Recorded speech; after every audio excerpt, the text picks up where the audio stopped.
Madame, monsieur, bonjour. Fabien Galtier a dévoilé sa première liste des 42 joueurs convoqués pour la préparation du tournoi des 6 nations.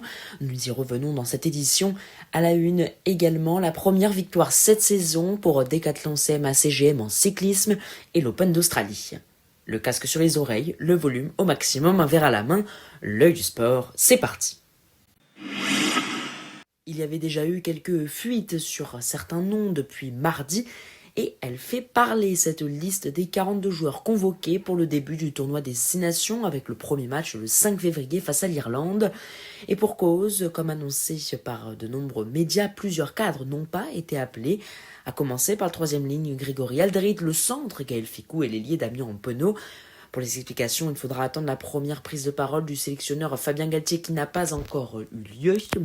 À noter le retour du capitaine et demi-mêlée, star du 15 de France Antoine Dupont, mais aussi la sélection de Winnie Atoniou et Cyril Bay, le talonneur Peato Movaca, le troisième ligne François Cros et le centre Moefana sont bien là. On peut également citer l'ouvreur Mathieu Jalibert, blessé en novembre, qui devrait débuter face aux Irlandais en l'absence de Romain Ntamak.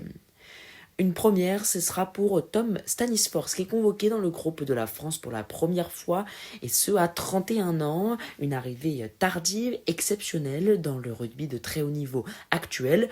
Le deuxième ligne d'origine australienne du Castres Olympique est éligible en mieux depuis peu, et voit donc son rêve de porter le maillot de l'équipe de France se rapprocher un peu plus. Du côté de l'Italie, le sélectionneur Gonzalo Quesada a annoncé ce mercredi la liste des 33 joueurs convoqués pour le premier camp d'entraînement en vue du tournoi des 6 nations.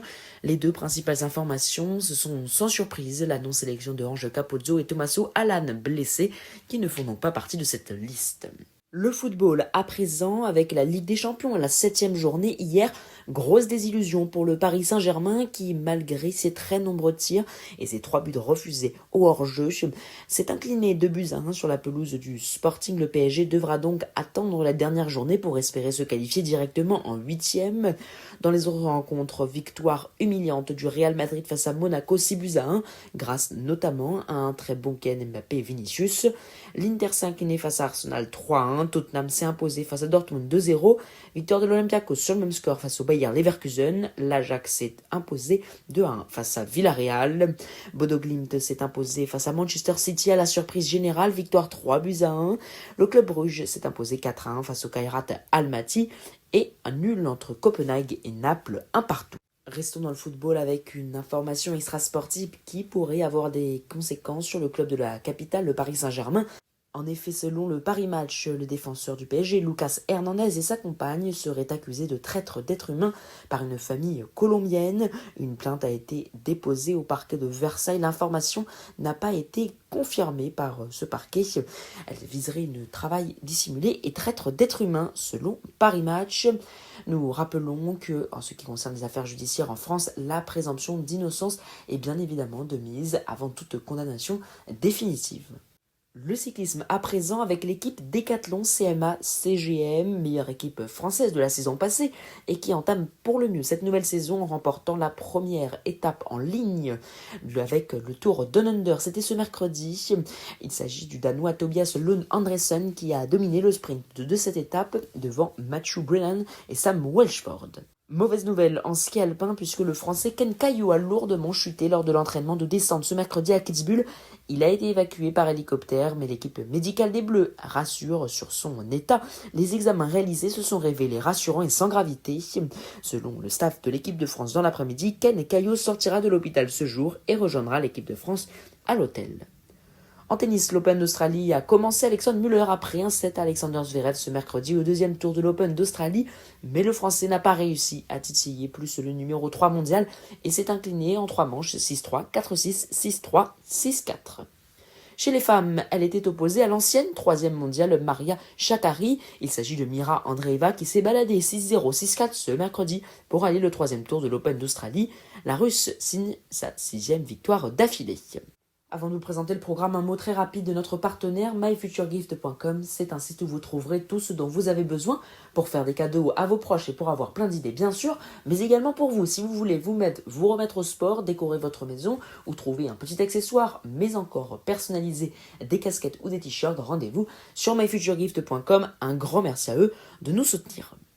Le programme donc avec ce soir en Ligue des Champions à 21h Atalanta Athletic Bilbao, le Bayern qui reçoit la Royal Union Saint-Gilloise à la même heure, Chelsea Paphos, Juventus Benfica, le choc Marseille qui accueille l'Orange Vélodrome Liverpool, mais également Newcastle PSV, Slavia Prague Barcelone.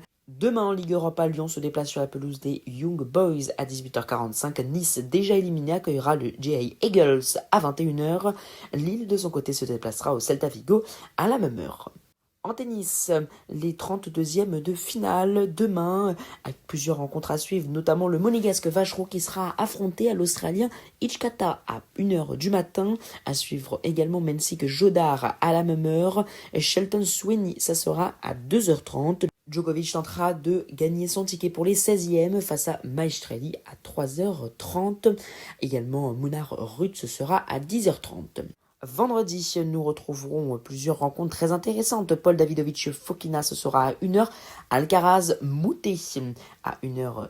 Également à suivre Tiaofoe de Minor à la même heure. Du ski alpin également au programme avec le Super G Homme vendredi. Le départ sera donné à 11h30 à Kitzbühel.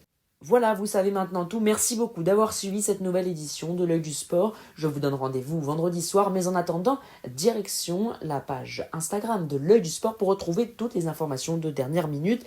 Merci également car vous êtes de plus en plus nombreux à nous suivre et ça nous fait chaud au cœur. N'hésitez pas à partager, vous abonner, mettre un pouce ou commenter. C'est comme vous voulez, mais chaque geste compte pour nous aider et partager un média 100% factuel et vérifié. À vendredi.